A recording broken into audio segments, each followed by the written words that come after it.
afternoon, ladies and gentlemen. Yes, indeed, we're back to Unity of Command here with the Propagandacast.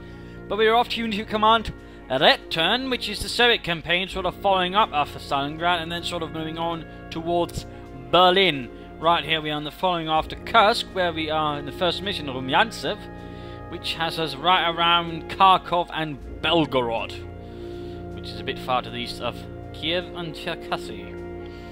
So there you go, a bit of a shift in time period, and also covering a much larger time period. In fact, also seeing a lot more equipment sort of shifted throughout the war, compared to, say, what you actually get with the Germans, which is kind of the dull part, since the Germans right here get all the cool stuff, while you had to play around with Panzer 38Ts and whatnot. But gripes aside, this should be fun to a certain extent, so of course we're not playing as the glorious Germans. Though of course still, a bit of fun here. Bit of fun. I've got plenty of infantry, several of them equipped with artillery. I've got numerous tank corps, mechanized corps, and so on. You might be wondering, why is that a tank corps? They look rather similar in Panzer Division sort of size, and well, that's the thing. After the whole Barbarossa thing, the Soviet armoured forces suffered some huge losses, which led to some organisational changes, which basically meant that a tank corps was the equivalent of a Western Panzer or armoured division, sort of. That's the gist of it. A mechanised corps essentially being stronger than a tank corps due to, while not having as many tanks, on the other hand, a much stronger combined arms formation. So a few fun things there to sort of get along. I've got a couple of guards units, which certainly gives me some veteran units. For the Germans, there's the 6th and 19th Panzer Division, and the Großdeutschland Panzer Grenadier as well, with some Tigers attached to them, which will definitely make them slightly less fun. They'll of course be an elite unit. And of course the Großdeutschland was in many regards a unique Panzer Grenadier division. Probably also one of the few there, because they actually have half tracks on them, which for a Panzer Grenadier division was actually pretty rare, if ever. Few could actually ever pull that one off. But we're going to have to lead an assault here. Kharkov, Belgorod. Main push is going to come here across the north, because there's a river here, the Donets, rather than blocks any advantage here. We could otherwise, lead to a quick move here. I've got the Großdeutschland to contend with. I've got one air attack here ready to sort of help things along, but overall need to push through here and then push through with my tanks for the glory of the Soviet Union.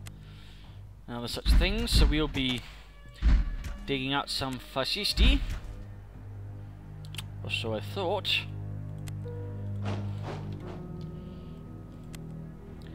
Much to my chagrin, apparently I was wrong.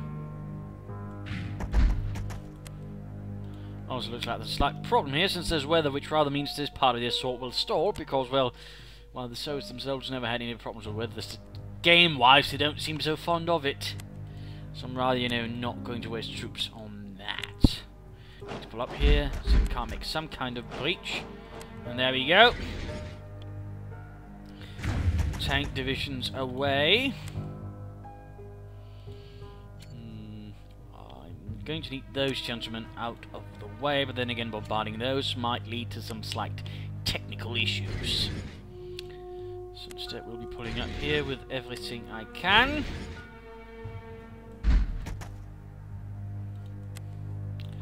And that certainly helps things a bit.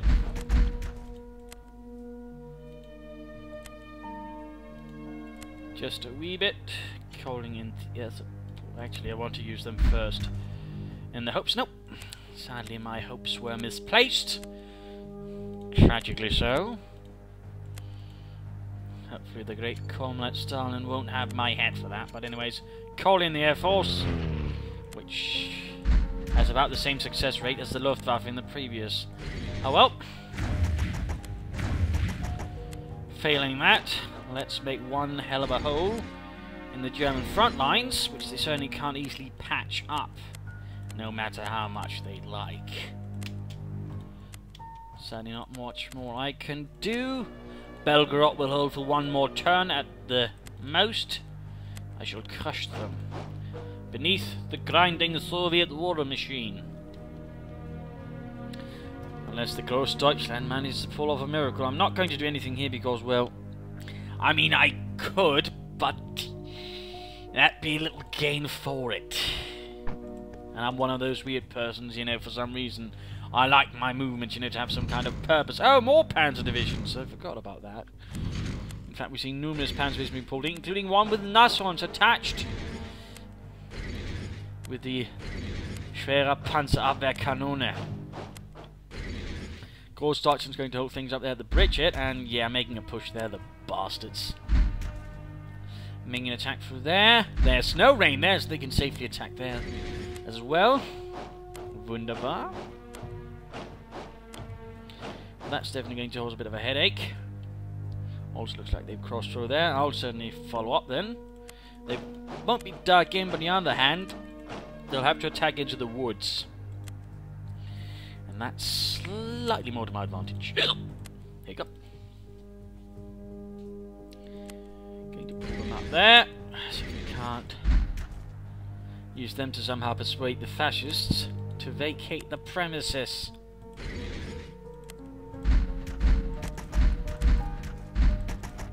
Well, that worked out surprisingly unwell. There we go. One Panzer division gone in the blink of an eye. Oh wait, I shouldn't be cheering about that. There we go. Some kind of progress, although rather bloody. That, on the other hand, is sort of more acceptable casualties. There we go. They have been convinced to vacate. A bit violently. There we go, pulling them up there so they can't directly rush for Belgorod. And in the meanwhile, I will be reinforcing this with whatever armoured reinforcements are actually allotted. So there we go, progress is made. The German front line is collapsing most severely. Push that one a bit ahead. Same here. Cause a bit of havoc. And that should hopefully draw out the fascists away from Kharkov. Then again, it might cause them to dig in even harder. Oh, das Reich. Totenkopf. Right.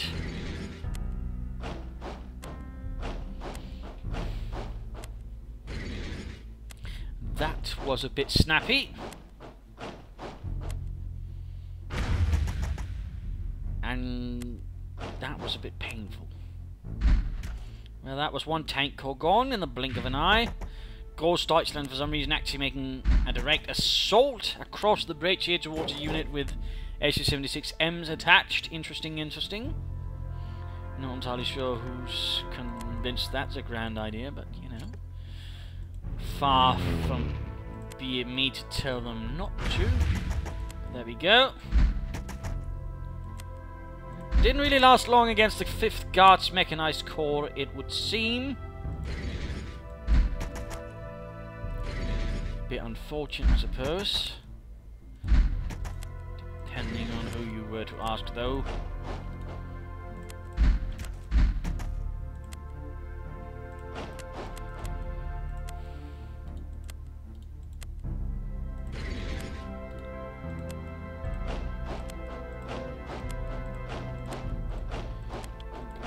Slowly advancing for the glory of the Soviet Union.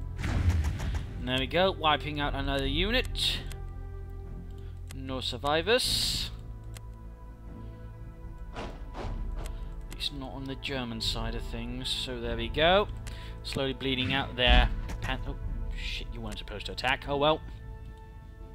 Anyways, that was the quick destruction of 2 SS Panzergunnery divisions, although right after Kursk they were likely a bit depleted. In particular, I believe they actually pulled into another fight which really bled them dry right after that. Might in fact been here, I can't entirely remember, but there was one particular which was partly not really well considered and basically just caused a huge manpower waste for those 2 SS divisions.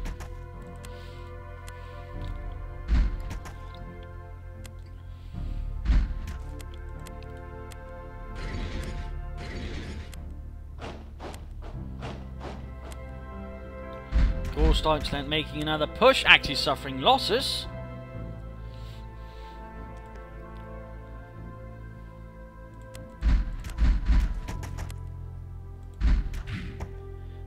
clear a path here for the guards mechanized, and then my best battering ram in this, simply put.